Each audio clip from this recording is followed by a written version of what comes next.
It-Task Force Speċjali mwaqfa fih dan il-Kunsill Malti għall-Iżvilupp Ekonomiku u Soċjali l-MCESD dwar il-Viżjoni Malta 2050 iltaqet għalla oħra importanti biex tkompli tirfina l-qafas li se jgwida l-pjan strateġiku fit-tul ta' pajjiżna. Matul din il-laqgħa l-membri resqu l-ħsibijiet tagħhom dwar din il-viżjoni fil-waqt li anke enfasizzaw il-ħtieġa biex jiġu indirizzati sfidi ewlenin bħat tibdil fil-klima dawk marbutin mad-demografika li qed tinbidel u s-sostenibilità ekonomika.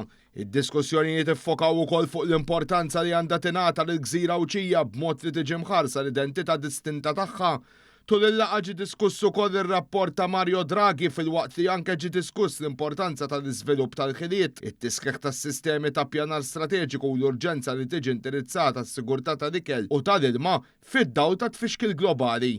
Iċ-chairperson tal-MCESD l-Perit David Xwiereb qal li dan il-proċess fih danu qed jipprovdi eżempju ċar ta' kollaborazzjoni dinamika bejn imsieħba soċjali biex jiġi żgurat li l-Viżjoni Malta 2050 tirrifletti dak li jkun irid il-poplu. Għamilniha ċara li tinkludi mhux biss lilna kollha l-imsieħba soċjali imma wkoll il-partiti politiċi kollha biex inkunu ċerti li huwa inklusiv u li allura it will serve the test of time, palma ngħidu bl-Ingliż. Din il-laqgħa saret wara li l-Kunsill tal-MCESD kien iltaqa' mal-Gvern u ġew ippreżentati l-bażijiet tax-xogħol li sar waqt li l-imsieħba wkoll taw ir-reazzjonijiet tagħhom.